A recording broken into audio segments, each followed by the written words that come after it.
उनके पास मशीनरी है, ईवीएम है।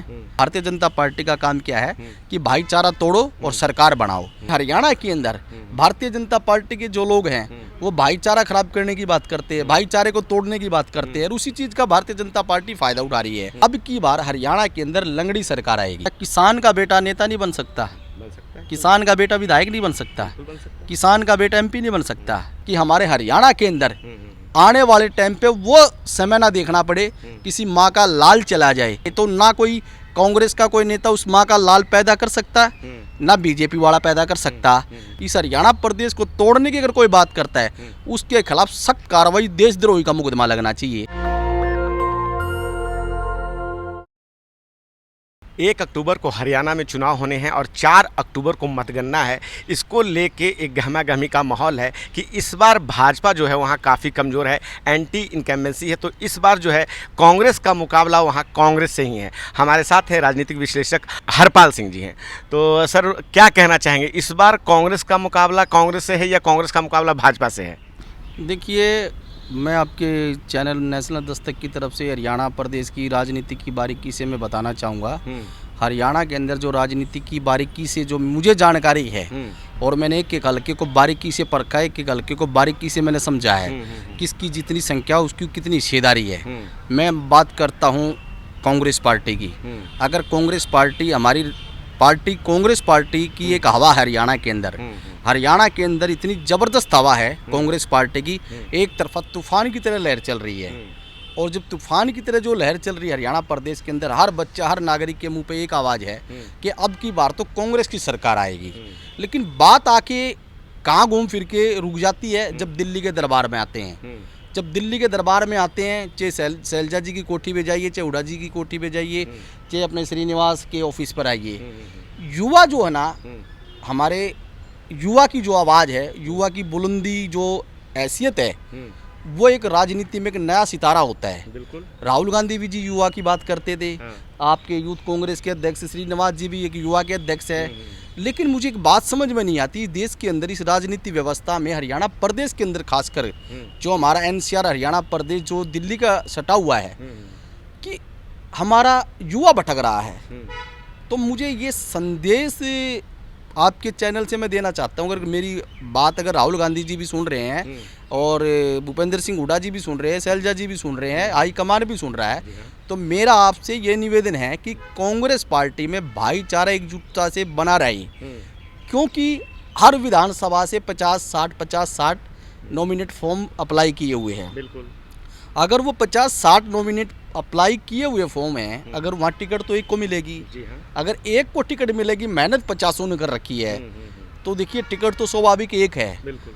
अगर एक को टिकट मिली, बाकी लोगों का बैलेंस बनाना कांग्रेस पार्टी के लिए बहुत बड़ी संकट की मुसीबत घड़ी है आज के दिन, और उसी का फायदा ये भारतीय जनता पार्टी के लोग, बीजेपी वाले उठाएंगे। ऐसी स्थिति तो भाजपा के साथ भी होगी, ऐसी स्थिति जो अन्य पार्टियां हैं उनके साथ भी होगी।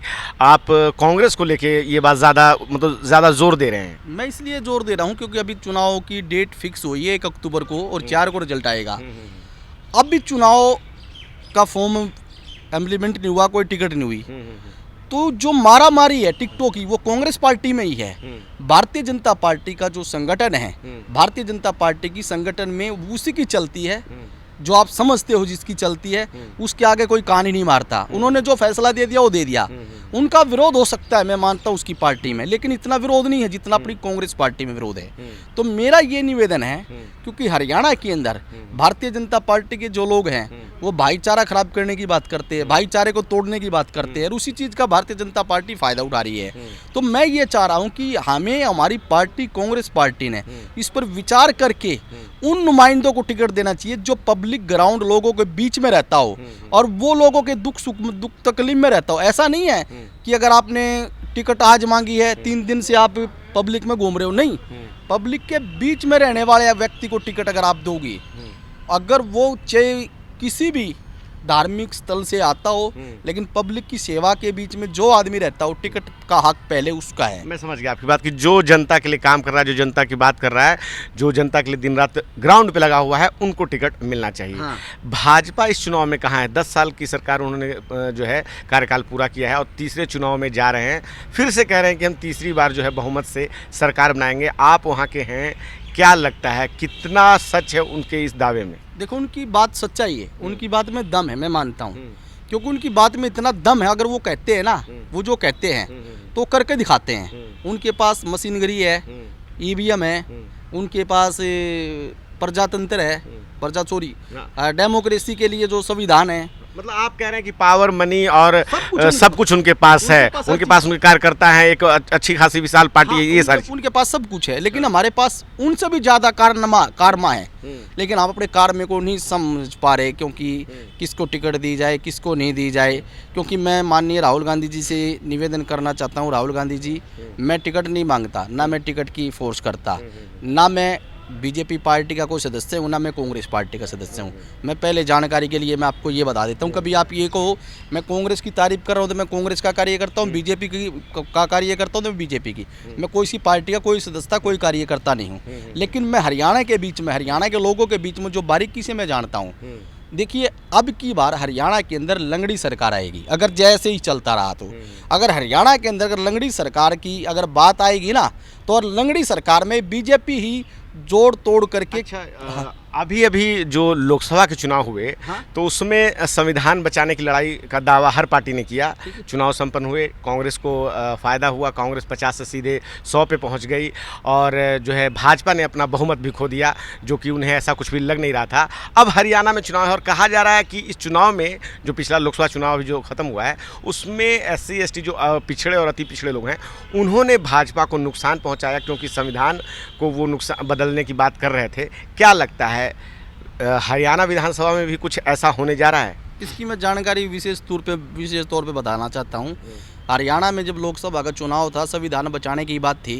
संविधान दलित ने बचाया, OBC ने बचाया, माइनॉरिटी ने बचाया, अथे ने, पिछड़े ने, दलित ने, SC, जो भी हरियाणा में कौमें आती, उनको ये पता था कि कभी संविधान पर को अटैक ना कर दे। ठीक है, उन्होंने एकजुटता से कांग्रेस पार्टी को वोट दिया और 5 सीटों पर कांग्रेस पार्टी चुनाव जीत गई।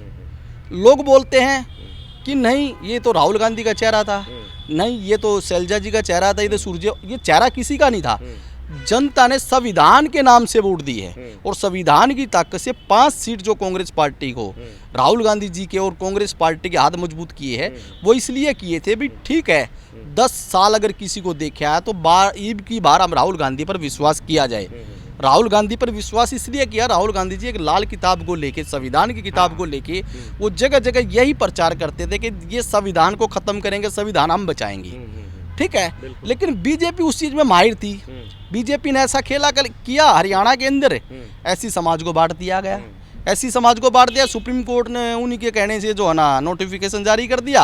अब वहाँ दलितों में जो मार्शल कौम है, वो चमार जिसको बोलते हैं, वाल्मीकि और धानक, 2 पक्ष को अपने पक्ष में कर लिया और चमार को एक पक्ष में कर लिया।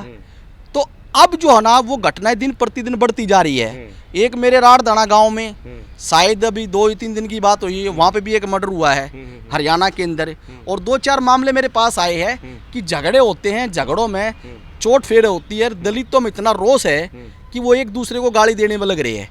तो मैं नहीं मानता कि वो लोग हमारे दलित समाज के लोग मानेंगे। क्यों नहीं मानेंगे? क्योंकि बीजेपी के जो लोग हैं वो इस तरह से उनको माइंड वॉश कर चुके हैं, इतना ज़बरदस्त माइंड वॉश कर चुके हैं कि वो हमारे दलित समाज के लोगों को बहकाने में कामयाब हो गए हैं। मैं आपको बिल्कुल राइट बात, मैं आपकी बात को समझ, बहुत गहरी सी बात। रही बात फिर दूसरी कौम है, वह मार्शल जाट। जाट किसान होता है, जाट अन्न उगाता है, जाट सबका पेट भरता है, किसान के साथ मजदूर का काम होता है। बीजेपी ने इतना भाईचारा बिगाड़ दिया हरियाणा के अंदर, किसान और मजदूर को, इनको एक नहीं रहने देना।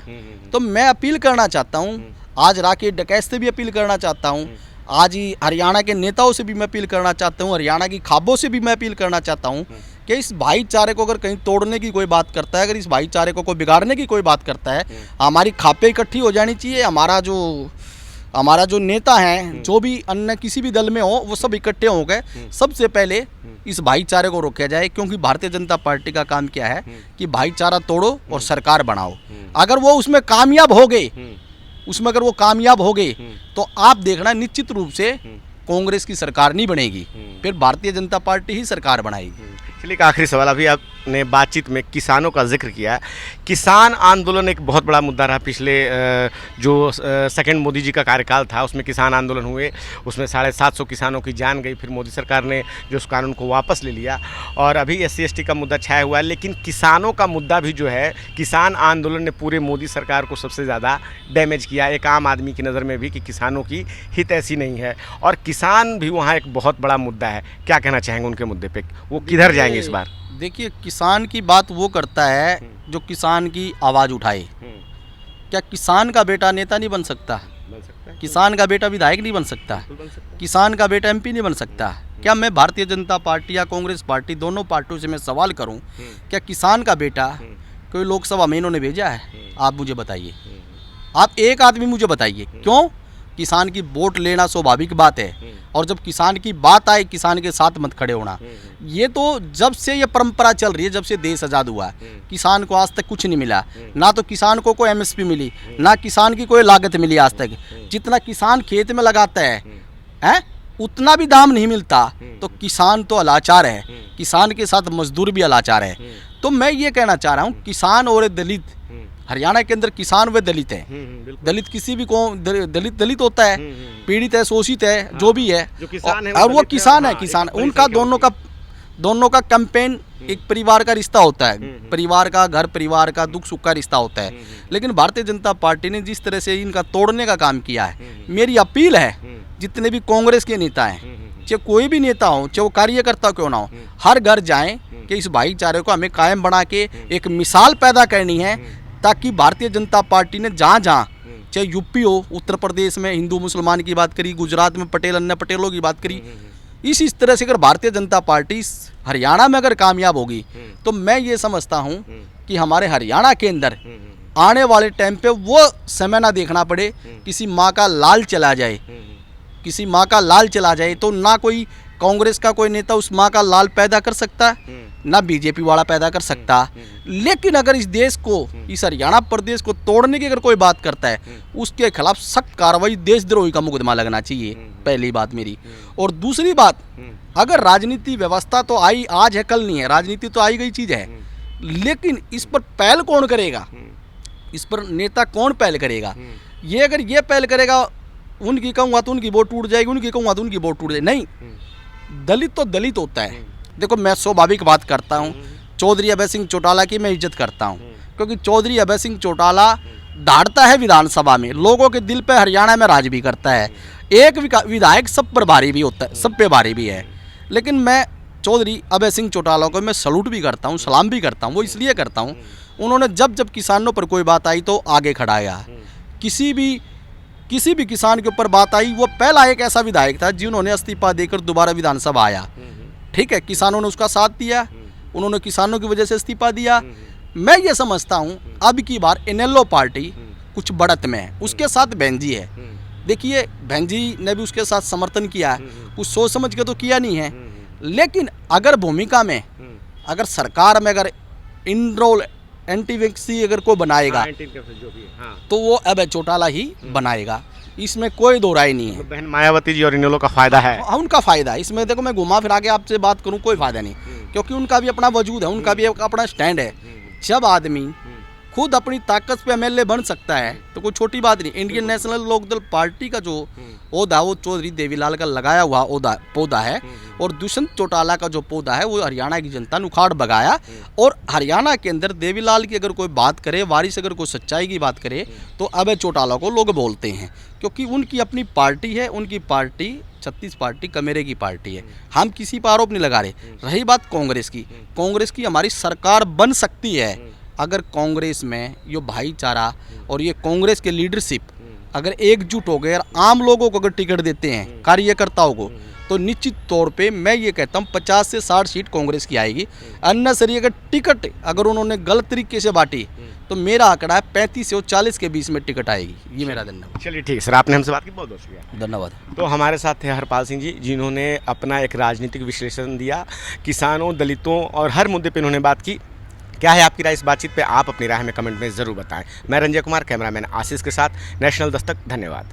नेशनल दस्तक की आपसे गुजारिश है कि अगर इसको बचाना चाहते हैं तो नेशनल दस्तक को सब्सक्राइब करने के लिए रेड कलर के सब्सक्राइब बटन को दबाएं, फिर बेल आइकन की घंटी दबाएं। नेशनल दस्तक को बचाने के लिए बहुत ज़रूरी है कि हर खबर को शेयर करें, लाइक करें, कमेंट जरूर करें।